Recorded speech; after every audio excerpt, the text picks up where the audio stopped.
ثم تولیتم، پھر تم پھر گئے، من بعد ذالک، اس کے بعد، پھر تم نے توریت کے احکام کو پیٹھ کے پیچھے ڈال دیا، پھر تم توریت کے احکام کو ماننے سے منکر ہو گئے۔ فلولا فضل اللہ علیکم ورحمتہ، تو اگر اللہ کا فضل اور اس کی رحمت تم پر نہ ہوتی، لکنتم من الخاسرین، ضرور تم نقصان اٹھانے والوں میں سے ہو جاتے۔ یہاں فضل و رحمت سے توبہ کی توفیق مراد ہے، اور ایک قول یہ ہے کہ یہاں فضل و رحمت سے مراد عذاب میں تاخیر ہے، اور ایک قول یہ ہے کہ فضل الہی اور رحمت حق سے مراد سرکار دو عالم صلی اللہ علیہ وآلہ وسلم کی ذات پاک مبارک ہے۔ یعنی اے بنی اسرائیل، تم نے عہد کیا، پھر جب توریت آئی تو تم نے اس عہد کو فراموش کر دیا، اس کا انکار کر دیا، پھر کوہ طور تمہارے اوپر بلند ہوا تو تم ایمان لائے، پھر تم نے توریت کے احکامات کا انکار کیا، لیکن اللہ تبارک و تعالی نے تم پر فضل و رحمت کو نازل فرمایا، تمہیں مہلت دی، یہاں تک کہ سرکار دو عالم صلی اللہ علیہ وسلم کی ذات مبارک تشریف لے آئی۔ اب تمہارے لیے سرکار دو عالم صلی اللہ علیہ وآلہ وسلم کی ذات یہ ہدایت کا نور ہے۔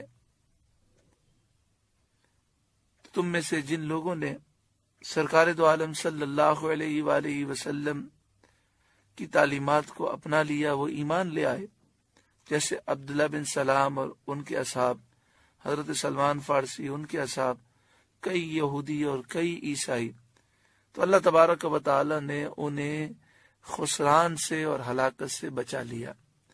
اگر اللہ کا فضل اور اس کی رحمت نہ ہوتی تو تمہیں یہ مہلت نہ ملتی اور تم ہلاک ہو جاتے۔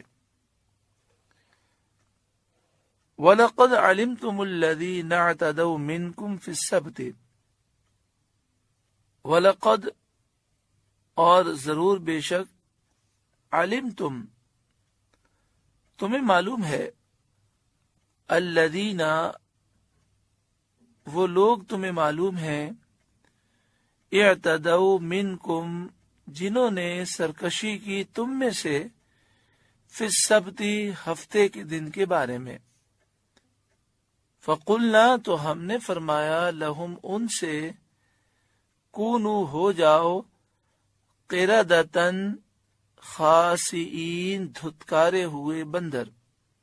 اس کا واقعہ یوں ہے کہ شہر ایلا میں بنی اسرائیل آباد تھے، انہیں حکم تھا کہ ہفتے کا دن عبادت کے لیے خاص کر دیں، اور ہفتے کے دن شکار نہ کریں، دنیاوی مشاغل کو چھوڑ دیں۔ ان کے گروہ نے یہ چال کی کہ جمعے کو دریا کے کنارے کنارے بہت سے گڑھے یہ کھودتے، اور ہفتے کی صبح کو دریا سے ان گڑھوں تک نالیاں بنا لیتے، جس کے ذریعے پانی کے ساتھ آ کر بہت ساری مچھلیاں گڑھوں میں قید ہو جاتی۔ اتوار کو انہیں نکالتے اور کہتے، ہم مچھلی کو پانی سے ہفتے کے دن نہیں نکالتے۔ انہوں نے ایک ناجائز ہیلا کیا، ناجائز تدبیر کی۔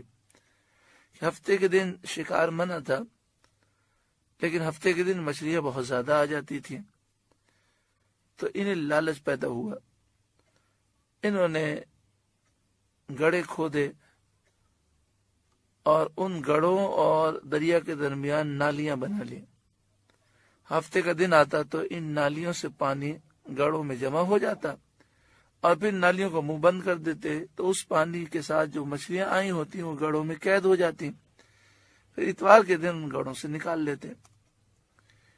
یہ انہوں نے ناجائز ہیلا 40 سال یا 70 سال تک انہوں نے کیا۔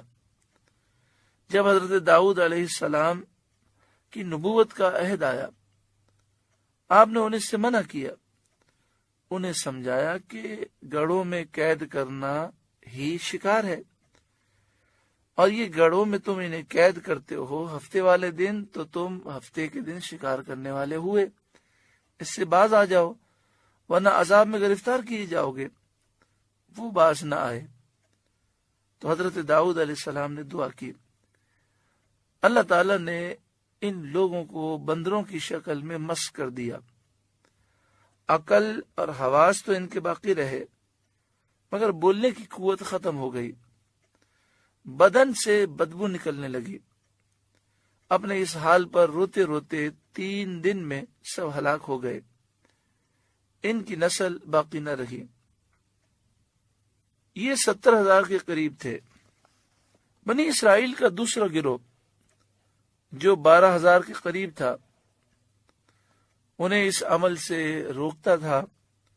جب یہ نہ مانے تو انہوں نے ان کے اور اپنے محلوں کے درمیان دیوار بنا کر علیحدگی کر لی، ان سب نے نجات پائی۔ بنی اسرائیل کا ایک تیسرا گروہ تھا، اس نے دیکھا کہ یہ مانتے ہی نہیں ہیں، تو پھر انہوں نے نصیحتیں کرنا چھوڑ دیا تھا، خاموش ہو گئے تھے۔ اب ان کے بارے میں یہ اختلاف ہے کہ کیا وہ بچ گئے یا وہ عذاب کا شکار ہوئے۔ صحیح تحقیق یہ ہے کہ اللہ تعالیٰ نے انہیں بھی نجات عطا فرمائی۔ یعنی بنی اسرائیل کے اس گروہ کے 3 طبقے تھے، ایک تو وہ 70,000 جو ناجائز ہیلا کرتے تھے وہ ہلاک ہوئے، اور باقی 2 گروہ تھے، ایک نیکی کا حکم دیتا تھا، برائی سے روکتا تھا، اور دوسرا نیکی کا حکم دے چکا، برائی سے وہ روک چکا، لیکن جب اس نے دیکھا کہ یہ اب مانتے ہی نہیں ہیں تو پھر انہوں نے خاموشی اختیار کی۔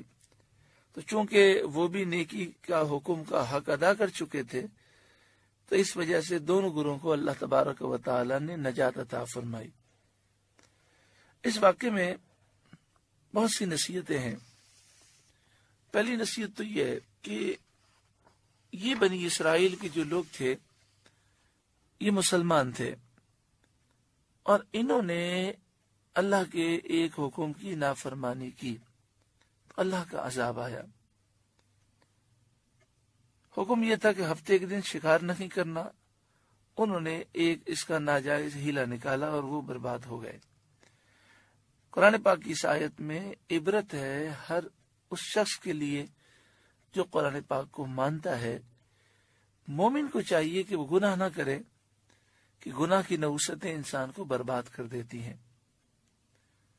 دوسری چیز، نیکی کا حکم دینا، برائی سے روکنا ضروری ہے، چاہے کوئی نہ مانے پھر بھی یہ عمل جاری رکھنا چاہیے۔ اور تیسری چیز، انہوں نے بیچ میں دیوار کھینچ لی، انہوں نے بستی اپنی الگ کر لی کہ بھئی تم اللہ کے نافرمان ہو، ہم تمہیں سمجھاتے ہیں تم مانتے نہیں ہو، تو کہیں تم پر جو عذاب آئے اس میں ہم گرفتار نہ ہو جائیں۔ تو انہوں نے ایک دیوار کھینچ لی اور انہوں نے اپنے گھر دوسری طرف کر لیے۔ تو اس سے معلوم یہ ہوا کہ جو اللہ کی نافرمانی کرنے والے ہوں، دین کے باغی ہوں، ان سے نیک لوگوں کو دوری اختیار کرنی چاہیے۔ ہاں، اس دیوار کے بیچ میں انہوں نے ایک دروازہ رکھا تھا، اس دروازے کے ذریعے یہ جاتے تھے اور انہیں نیکی کا حکم دیتے تھے، برائی سے روکتے تھے، انہیں سمجھاتے تھے۔ تو ایسے لوگوں کو سمجھانا تو چاہیے، مگر پھر ان سے دوری اختیار کرنی چاہیے کہ کہیں ان کے برے اعمال کی وجہ سے ہم بھی برے اعمال میں مبتلا نہ ہو جائیں۔ اللہ تبارک و تعالی ہم سب کو عمل کی توفیق اور سعادت نصیب فرمائے۔ تو یہاں فرمایا گیا کہ ہم نے ان سے فرمایا کہ دھتکارے ہوئے بندر ہو جاؤ، فَجَعَلْنَاهَا نَكَالًا لِمَا بَيْنَ يَدَيْهَا وَمَا خَلْفَهَا، تو ہم نے اس بستی کا یہ واقعہ اس کے آگے اور پیچھے والوں کے لیے عبرت کر دیا، یعنی اس دور کے لوگوں کے لیے بھی عبرت ہے، قیامت تک آنے والوں کے لیے یہ واقعہ عبرت ہے۔ وَمَوْعِظَةً، اور نصیحت، للمتقین پرہیزگاروں کے لیے۔ وَإِذْ قَالَ مُوسَىٰ، اور یاد کرو جب موسیٰ علیہ السلام نے فرمایا لِقَوْمِهِ، اپنی قوم سے، ان اللہ یأمرکم، بے شک اللہ تعالیٰ تمہیں حکم دیتا ہے، ان تذبحوا بقرہ، کہ تم ایک گائے ذبح کرو۔ یہ وہ واقعہ ہے جس کی وجہ سے سورہ بقرہ کو سورہ بقرہ کہتے ہیں۔ اس کا واقعہ کچھ یوں ہے کہ بنی اسرائیل میں ایک مالدار شخص تھا جس کا نام عامیل تھا۔ اس کے چچا زاد بھائی نے وراثت کی لالچ میں اس کو قتل کر دیا اور دوسری بستی کے دروازے پر اس کی لاش پھینک دی، اور خود صبح حضرت موسیٰ علیہ السلام کے دربار میں آ کر کہنے لگا کہ میرے چچا زاد بھائی کو فلاں قبیلے والوں نے قتل کر دیا ہے، تو آپ ان سے خون کا بدلہ دلائیے۔ وہاں کے لوگوں نے حضرت موسیٰ علیہ السلام سے درخواست کی کہ آپ دعا فرمائیں کہ اللہ تعالی حقیقت حال ظاہر فرمائے۔ اس پر حکم صادر ہوا کہ ایک گائے ذبح کر کے اس کا کوئی حصہ مقتول کو ماریں، وہ زندہ ہو کر قاتل کو بتا دے گا۔ تو حضرت موسیٰ علیہ السلام نے فرمایا کہ اللہ تعالیٰ تمہیں گائے ذبح کرنے کا حکم دیتا ہے۔ قالو، وہ بولے، اتتخذنا ہزوا، کیا آپ ہمیں مسخرہ بناتے ہیں؟ کیا آپ ہم سے مذاق کرتے ہیں؟ کیونکہ ہم آپ سے مقتول کا حال معلوم کرنے آئے ہیں کہ اسے کس نے قتل کیا ہے، اور جواب میں آپ کہتے ہیں گائے ذبح کریں، تو بظاہر ان میں کوئی مناسبت تو نہیں ہے۔ قال، آپ نے فرمایا، اعوذ باللہ، میں اللہ تعالی کی پناہ مانگتا ہوں، ان اکون من الجاہلین، کہ میں جاہلوں میں سے ہو جاؤں، نادانوں میں سے ہو جاؤں۔ اس لیے کہ ایسا جواب جس کا سوال سے تعلق نہ ہو، یہ تو نادانوں کا کام ہے، میں ایسا جواب کیسے دے سکتا ہوں؟ تو یہاں پر آپ نے یہ ارشاد فرمایا کہ میں شرعی حکم بیان کر رہا ہوں، اللہ رب العالمین کی طرف سے تمہیں فیصلہ سنا رہا ہوں، اور تم اسے مذاق سمجھ رہے ہو۔ اب انہیں حکم تھا کہ گائے ذبح کریں، وہ ایک گائے ذبح کرتے اور اس کے گوشت کا حصہ اس مقتول پر ٹچ کرتے تو وہ زندہ ہو کر بتا دیتا، لیکن انہوں نے سوالات شروع کر دیے۔ قالوا ادع لنا ربک، وہ بولے آپ دعا کریں ہمارے لیے، ربک، اپنے رب سے، یبین لنا ما ہی، کہ وہ بتا دے گائے کیسی ہے، ہمیں واضح بیان کرے وہ گائے کیسی ہے۔ قال، حضرت موسیٰ علیہ السلام نے فرمایا، انہو یقول، بے شک وہ فرماتا ہے، انہا بقرہ، بے شک وہ ایک گائے ہے، لا فاردون ولا بکر، نہ بوڑھی ہے نہ بچی ہے، عوان بین ذالک، بلکہ ان دونوں کے بیچ میں ہے، فَفْعَلُوا مَا تُؤْمَرُونَ، تو کرو جس کا تمہیں حکم ہوتا ہے۔ اب اس موقع پر بھی اگر وہ ایک گائے جو جوان ہو اسے لے کر ذبح کر دیتے تو ان کا مسئلہ حل ہو جاتا، لیکن انہوں نے پھر سوالات کیے۔ یہ سوالات اس لیے نہ تھے کہ مسئلہ سمجھ میں آئے، مسئلہ سمجھنے کے لیے سوالات کرنا اور ہے، اور اس لیے سوالات کرنا کہ ہم زیادہ سوال کریں تاکہ ہمیں یہ کہہ دیا جائے کہ تم یہ کام ہی نہ کرو۔ تو اس طرح کے سوالات کرنا ہیلے بہانوں کے لیے یہ منع ہے۔ تو انہوں نے یہ چاہا کہ ہم اس طرح سوالات کریں تو ہمیں بغیر گائے ذبح کیے قاتل کا نام معلوم ہو جائے۔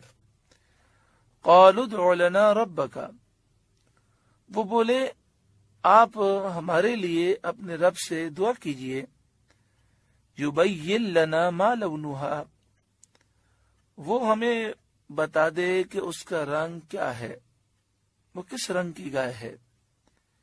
قال، حضرت موسیٰ علیہ السلام نے فرمایا، انہو یقول انہا بقرۃ صفراء، بے شک اللہ تعالیٰ فرماتا ہے بے شک وہ پیلی گائے ہے، فاقع لونہا تسر الناظرین، اس کا رنگ گہرا ہے، دیکھنے والوں کو خوشی دیتی ہے۔ یعنی پیلا کلر ہے، یلو کلر ہے، اور یہ یلو کلر بھی ڈارک ہے، گہرا ہے، اور پھر اس انداز میں کلر ہے کہ دیکھنے والے کو وہ اچھی بھی لگتی ہے۔ تو جب بنی اسرائیل نے یہ سنا کہ اب ہمیں ایسی گائے ذبح کرنی ہے تو یہ پریشان ہو گئے۔